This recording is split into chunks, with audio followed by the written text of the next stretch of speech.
Hello everyone, as you all know, this is Niharika Tiwari. So guys, we are back with another video related to series of business economics, and in this part we are going to cover up next topic. तो इससे पहले वाले parts अगर आपने नहीं देखे हैं तो प्लीज चैनल की प्लेलिस्ट में जाकर इसे जरूर चेकआउट करेंगे।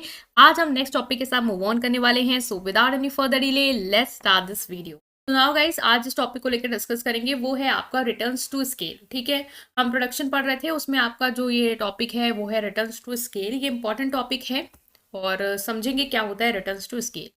The law variable proportion arise because factor proportion change as long as one factor is held. देखो, हमने इससे पहले लॉ वेरिएबल प्रपोर्शन पढ़ा था, उसमें हमने देखा था कि यहाँ पे क्या हो रहा था कि वेरिएबल फैक्टर्स जो है वो चेंज हो रहे थे और बाकी जो फैक्टर थे वो फिक्स थे। और जब हम वेरिएबल फैक्टर बढ़ा रहे थे उसी की वजह से हमारे प्रोडक्शन में क्या हो रहा था, चेंजेस आ रहे थे। ठीक है, हमने देखा था कि मतलब कि लैंड मान लो फिक्स है, लेबर बढ़ाए जा रहे हैं और उससे ही हमारा क्या है, प्रोडक्शन बढ़ रहा था। ठीक है, वो हमने पढ़ा था कि अलग अलग स्टेजेस थी, इंक्रीजिंग रिटर्न, डिक्रीजिंग, और ये सब चीज़ें हमने डिस्कस करी थी। नेक्स्ट जो आ रहा है यहाँ पे वो ये आ रहा है कि ये रिटर्न्स टू स्केल वाला ये क्या है। ठीक है, इसमें क्या होता है कि रिटर्न्स टू स्केल में हम जैसे लो वेरिएबल प्रपोर्शन में हम शॉर्ट रन की बात करते थे, जहां पे हम ये फोकस करते थे कि सिर्फ वेरिएबल फैक्टर चेंज हो सकते और फिक्स फैक्टर नहीं चेंज हो सकते बिकॉज टाइम कम है। रिटर्न्स टू स्केल जो है वो लॉन्ग रन में अप्लाई होता है। ये लॉ जो है वो लॉन्ग रन में अप्लाई होता है, मींस यहाँ पे आप प्रोडक्शन को बढ़ा सकते हैं सारे फैक्टर्स को बदल के। ठीक है, यहाँ पे सारे फैक्टर्स जो है वो आपके क्या हो सकते हैं, चेंज हो सकते हैं, इंक्रीज करे जा सकते हैं, जिससे क्या होगा, आपका प्रोडक्शन जो है वो बढ़ सकता है। तो ये होता है आपका रिटर्न्स टू स्केल। ये क्लियर होगा। Law of return to scale in production function, तो ये ऐसा law of return to scale है जो लॉन्ग रन में काम करता है। मींस यहाँ पे आप सारे फैक्टर्स को बदल सकते हैं, इंक्रीज कर सकते हैं अपने प्रोडक्शन को बढ़ाने के लिए। और लॉ वेरिएबल प्रपोर्शन में सिर्फ आप वेरिएबल फैक्टर्स को ही बढ़ा के अपने प्रोडक्शन बढ़ा सकते थे। तो law of return to scale in production function क्या है, changes in output when all the factor change in the same proportion are refers to law of return to scale. Law of return to scale एक ऐसा law है जो ये कहता है कि यहाँ पे आउटपुट में चेंज होता है जब जितने भी फैक्टर उनको आप एक प्रपोर्शन में, सेम प्रपोर्शन में क्या करते जाते हो, चेंज करते जाते हो। तो उससे क्या होता है, आपके आउटपुट में क्या आता है, चेंज आता है। मान लो आपका जैसे पहले 1 लैंड थी, ठीक है, ठीक है, और 2 लेबर थे, उसमें 2 लेबर जो है वो काम कर रहे थे। ठीक है, फिर मान लो एक मशीन थी। ठीक है, उसके बाद आपने क्या किया, अपना बढ़ाया। ठीक है, आपने अपना जो है चेंज किया, मतलब थोड़ा सा और बढ़ाया, आपने प्रोडक्शन और बढ़ाया।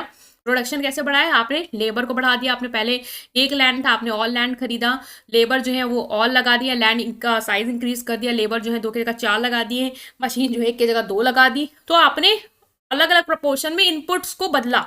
ठीक है, इनपुट को इंक्रीज किया, जिसकी वजह से क्या हुआ, आपका आउटपुट भी चेंज हुआ। वो तो हो गई, जब इनपुट बढ़ाओगे तो आउटपुट तो बढ़ेगा ही ना, कुछ तो चेंज आएगा नहीं है। तो वो है this law apply only in the long run when no factor is fixed and all the factor increase in the same proportion to boost production. Mean यहाँ पे हम सारे फैक्टर्स को एक ही प्रपोर्शन में क्या करते हैं, इंक्रीज करते हैं। ऐसा नहीं सिर्फ लैंड इंक्रीज कर रहे हैं या सिर्फ लेबर इंक्रीज करें, जितने भी फैक्टर्स हमारे यहाँ इंगेज, हम सारे फैक्टर्स को इंक्रीज करते हैं एक ही प्रपोर्शन में, जिससे क्या होता है कि आपका प्रोडक्शन बूस्ट हो पाता है। और ये लॉन्ग रन में एप्लीकेबल है, जो कि लॉ वेरिएबल प्रपोर्शन नहीं था, वो शॉर्ट रन में था। When firm change the quantity of all the input in the long run, it changes its scale of production। जब फर्म अपने जितने भी इनपुट है उनकी क्वांटिटी को बढ़ाता है तो उससे क्या होता है, उसका स्केल ऑफ प्रोडक्शन बनता है। स्केल ऑफ प्रोडक्शन मतलब क्या होता है, जैसे आपने पढ़ा था कि स्मॉल स्केल में रन कर रहे हैं, मतलब स्मॉल स्केल में ऑपरेट कर रहे हैं, मतलब कि कम प्रोड्यूस कर रहे हैं, ज्यादा नहीं। मीडियम स्केल में कर रहे हैं, मीन्स ज्यादा कम भी नहीं कर रहे हैं, बहुत ज्यादा भी नहीं कर रहे हैं, और लार्ज स्केल में तो बहुत ज्यादा कर रहे हैं। तो जब आप इनपुट बढ़ाओगे, क्वांटिटी बढ़ाओगे, तो ऑफकोर्स आपका स्केल बढ़ेगा, आप ज्यादा मात्रा में प्रोड्यूस कर पाओगे, आप लार्ज स्केल पे स्विच कर पाओगे। तो वही एक चीज यहाँ पे दी हुई है। नेक्स्ट है कि इसकी 3 स्टेजेस होती है रिटर्न टू स्केल की। पहला इंक्रीजिंग रिटर्न टू स्केल, दूसरा कांस्टेंट रिटर्न टू स्केल और डिमिनिशिंग रिटर्न टू स्केल। जैसे लॉ वेरिएबल प्रोपोर्शन था ना, कि एक सीक्वेंस में चल रहा था, पहले इंक्रीज हो रहा है, जैसे तो हमने देखा था लॉ वेरिएबल प्रोपोर्शन, पहले टोटल प्रोडक्ट इंक्रीज हो रहा था। ठीक है, इंक्रीजिंग रेट पे, फिर देखा आपने कि डिमिनिशिंग रेट पे इंक्रीज हो रहा, फिर आपने देखा कि वो फॉल होने लग गया, वो आपने पढ़ा था। उसी तरीके से रिटर्न टू स्केल का भी कॉन्सेप्ट है कि ये पहले तो जो भी आपको रिटर्न मिल रहा है इनपुट को बढ़ाने से, वो मतलब जितने भी फैक्टर्स उनको बढ़ाने से वो बढ़ता हुआ मिलेगा, मीन्स इंक्रीज होगा आपका रिटर्न।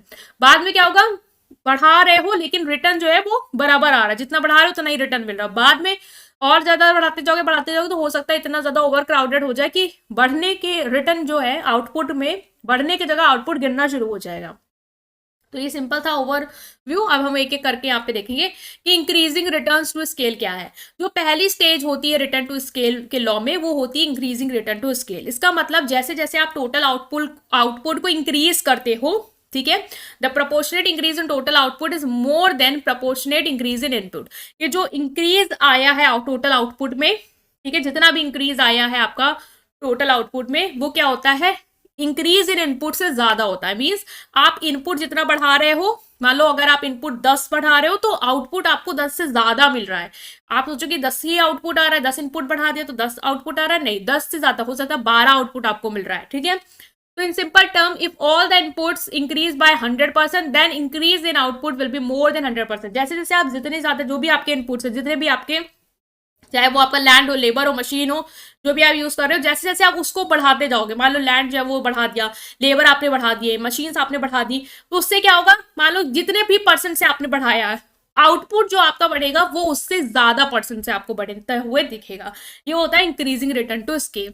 जैसे यहाँ पे देखो, टू पहले आप जो है 2 कैपिटल और 4 लेबर एम्प्लॉयड किए थे आपने, तो आप कितना प्रोड्यूस कर रहे थे, 200। फिर आपने सोचा कि हम क्या करेंगे और बढ़ाएंगे, मतलब आपने क्या किया, 4 कैपिटल और 8 लेबर लगा दिए, ऑफ कोर्स आउटपुट बढ़ेगा।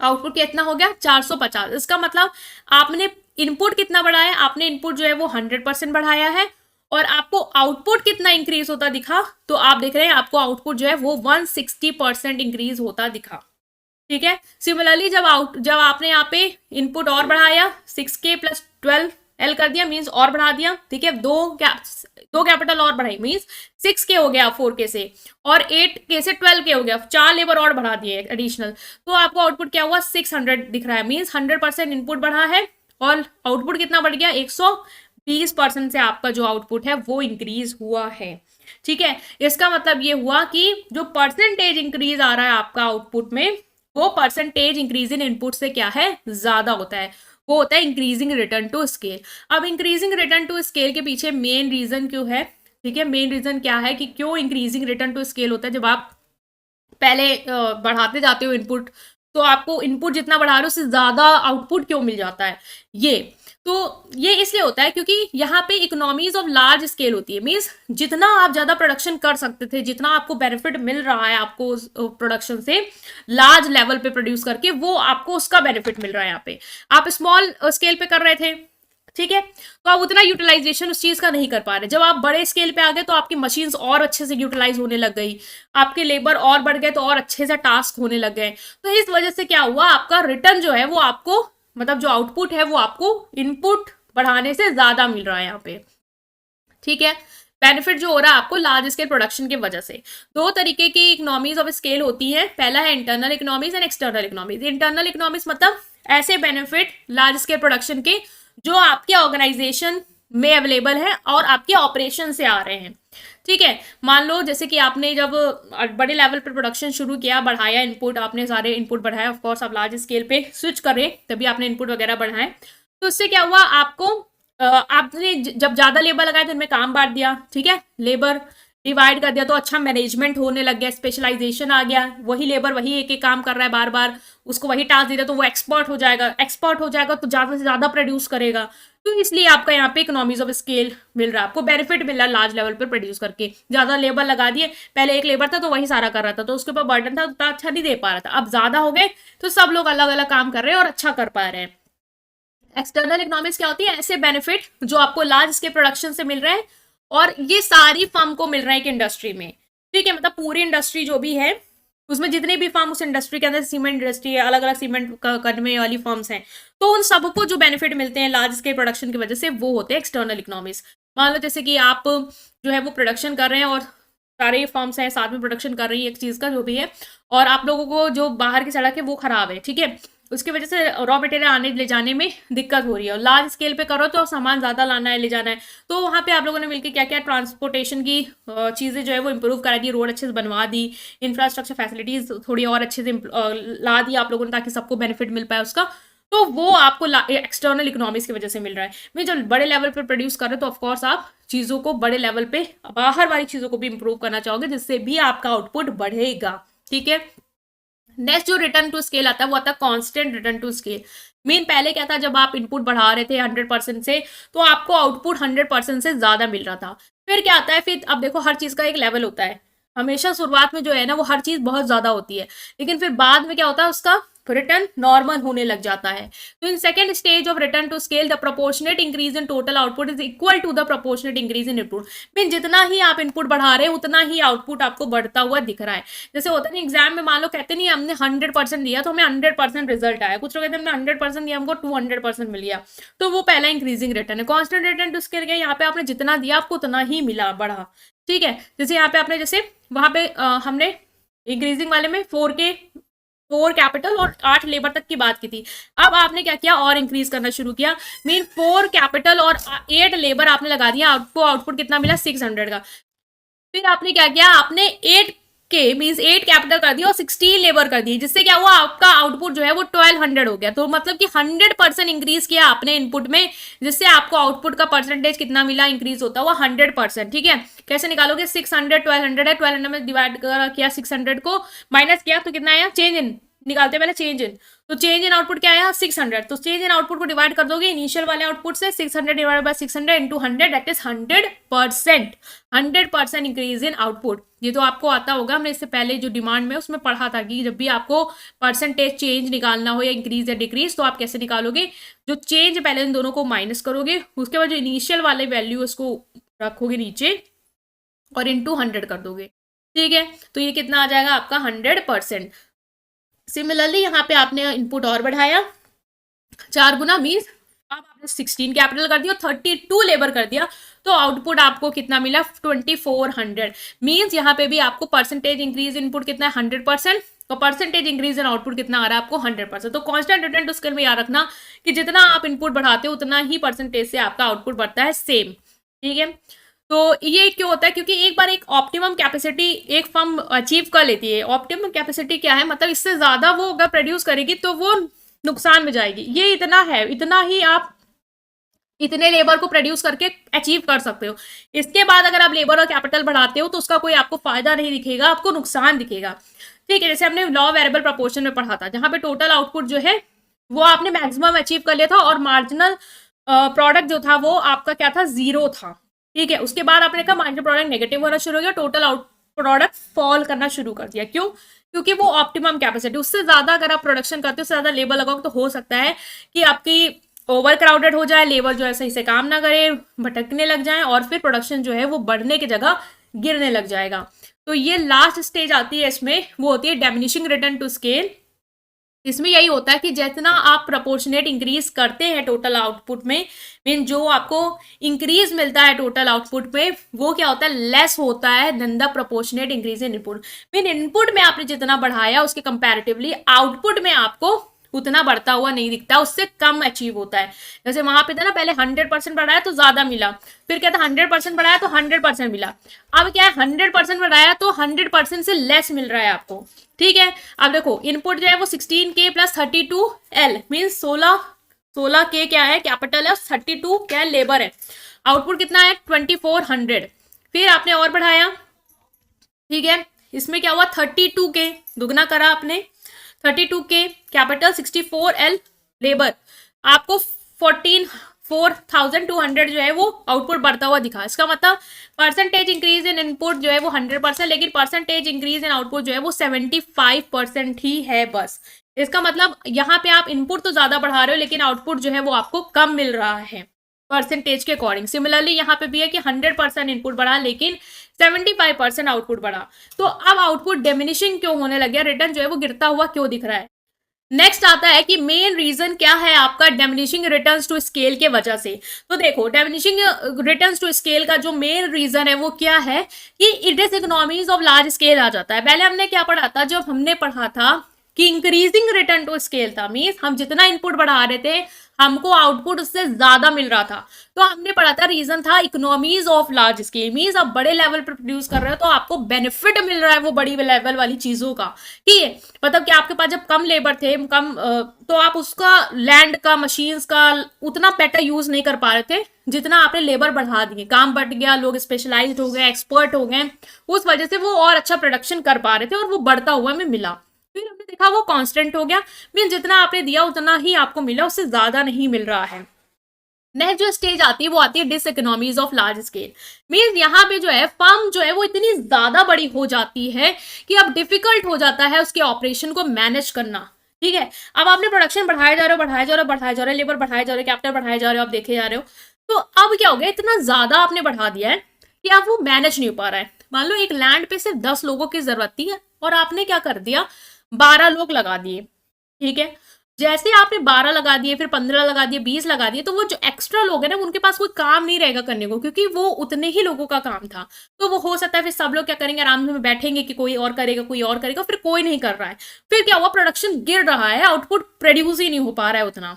तो यही मेन रीजन होता है डिसइकोनॉमीज ऑफ लार्ज स्केल का। यहाँ पे भी वही पढ़ोगी, इंटरनल डिसइकोनॉमीज है, एक्सटर्नल डिसइकोनॉमीज है। मी इंटरनल जो आपकी लार्ज स्केल प्रोडक्शन की वजह से आपकी फर्म को सफर करना पड़ रहा है, ठीक है, उसके खुद ही के ऑपरेशन की वजह से, वो थी internal diseconomies. Means the disadvantage of the large scale production that firm has to suffer because of its own operation, अपने खुद के ऑपरेशन की वजह से फर्म को जो डिसएडवांटेज सफर करने पड़ जाती है लार्ज स्केल प्रोडक्शन कर रहा है इस वजह से, वो होती है इंटरनल डिसइकोनॉमीज। जैसे कि technological diseconomies because of heavy cost of wear and tear. अब आपने एक मशीन में 2 लोग की जरूरत है, आपने उसी मशीन में 10 लोग लगा दिए, भाई वो मशीन को तोड़ फोड़ देंगे, उसके वजह से क्या होगा, आपको मशीन ही ठीक कराने में इतनी कॉस्ट लगानी पड़ जाएगी। ठीक है, तो ऑफकोर्स प्रोडक्शन गिरेगा, 10 बार तो मशीन ही टूटी मिलेगी। एक्सटर्नल डिसइकोनॉमीज क्या है, जो डिसएडवांटेज है आपको बड़े लेवल प्रोड्यूस करने के लिए, जो हर फर्म सफर करती है एक इंडस्ट्री की। ठीक है, जैसे जैसे आप इंडस्ट्री एक्सपैंड करते जाते हो, प्रोडक्शन लेवल पे कर रहे हो, बहुत सारी फर्म्स हैं जो उसमें इंगेज हैं, बड़े लेवल पे प्रोड्यूस कर रही हो, सबको वो डिसइकोनॉमीज फेस करनी पड़ रही है लार्ज स्केल प्रोडक्शन की वजह से। लार्ज स्केल प्रोडक्शन हो रहा है तो रोड में जो है वो माल ट्रांसपोर्टेशन की जो है बार बार सामान ला रहे हैं और रोड जो है वो डैमेज हो रही है, जिसकी वजह से आपको फिर इन्वेस्ट करना पड़ेगा, या फिर उसके वजह से काम रुक भी सकता है थोड़े टाइम के लिए, क्योंकि इतना ज़्यादा आप लोग ओवर ही एक्सप्लॉटेशन करना शुरू कर दिए रिसोर्सेज का जो आपके पास अवेलेबल है बाहर। तो ये हो गया एक्सटर्नल डिसइकोनॉमीज। तो सिंपल है कि पहला जो रिटर्न टू स्केल आता है जब आप इनपुट लगाते हो, जितने परसेंट से बढ़ाते हो उससे ज्यादा आपको आउटपुट मिलता है। मान लो आपके पास एक लैंड था जिसमें अगर आपको बढ़िया प्रोडक्शन करना है तो आपको 4 लेबर चाहिए थे, बट आपके पास पहले इतना था ही नहीं, 4 लेबर चाहिए थे, 2 मशीन चाहिए थी उसके लिए, ठीक है, और 10 की कैपिटल चाहिए थी, लेकिन आपके पास सब रिसोर्स नहीं थे तब, आपने के बाद में आपके पास आया, तो आपने फिर क्या किया, आपको पता चला कि मुझे जो है वो इतने लेबर चाहिए होंगे अच्छा प्रोडक्शन करने के लिए। मान लो 4 लेबर चाहिए थे, मेरे पास 2 थे तो मैंने 4 लेबर बढ़ा दिए, मशीन 2 चाहिए थी, मेरे पास 1 थी तो मैंने 2 बढ़ा दी, ठीक है, और कैपिटल 10 के चाहिए थी लेकिन मेरे पास 5 के थी तो मैंने 10 के बढ़ा दी। तो अब जैसे मैंने बढ़ा दिया तो मुझे क्या हुआ, ज़्यादा आउटपुट मिलेगा ही मिलेगा, क्योंकि पहले मुझे कम मिला क्योंकि मैं बहुत इनपुट था, मतलब इनपुट डाल नहीं पा रही थी, ठीक है, आउटपुट बढ़ता हुआ दिखे, तो मैंने डाला, जैसे इनपुट बढ़ाया, कम ही बढ़ाया लेकिन प्रोडक्शन बहुत ज़्यादा बढ़ गया, ठीक है, क्योंकि बेटर यूटिलाइजेशन हुआ तो एफिशिएंसी के साथ काम हुआ। फिर क्या हुआ, फिर बढ़ाते गए एक लेवल आया कि बढ़ता हुआ उतना सा नहीं मिला, लेकिन जितना बढ़ा रहे उतना ही बस मिल रहा है, क्योंकि बस उतनी ही क्षमता थी, उससे ज़्यादा बढ़ा रहे तो कोई फायदा नहीं होगा। 4 चाहिए तो 4 हो गए, बस खत्म, उतना ही मैक्सिमम आपको मिल पाया, ठीक है, मतलब मान लो 6 चाहिए थे, बस उससे ज़्यादा नहीं कर सकते थे, 6 आपने कर दिया, बस हो गया, उतना ही आपको मिलेगा रिटर्न, वो भी गिरता मतलब बराबर गिरेगा नहीं, अभी बराबर मिलेगा, पहले बढ़ रहा था बराबर मिल रहा है। फिर क्या हुआ, गिरना शुरू हो गया क्योंकि आपने भीड़ ज्यादा कर दी, उसकी ओवर एक्सप्लॉयटेशन कर दिया, उसका ओवर यूटिलाइजेशन तक ठीक है, ओवर यूटिलाइजेशन नहीं करना है। तो ये है पूरा आपका लॉ रिटर्न टू स्केल, ठीक है। आई होप आप समझ पाए। स्टिल कोई भी डाउट है कमेंट सेक्शन में पूछेंगे, वीडियो को लाइक करेंगे, चैनल को सब्सक्राइब करेंगे, अपने फ्रेंड के साथ इस पूरी प्लेलिस्ट को जरूर शेयर करेंगे। Thank you.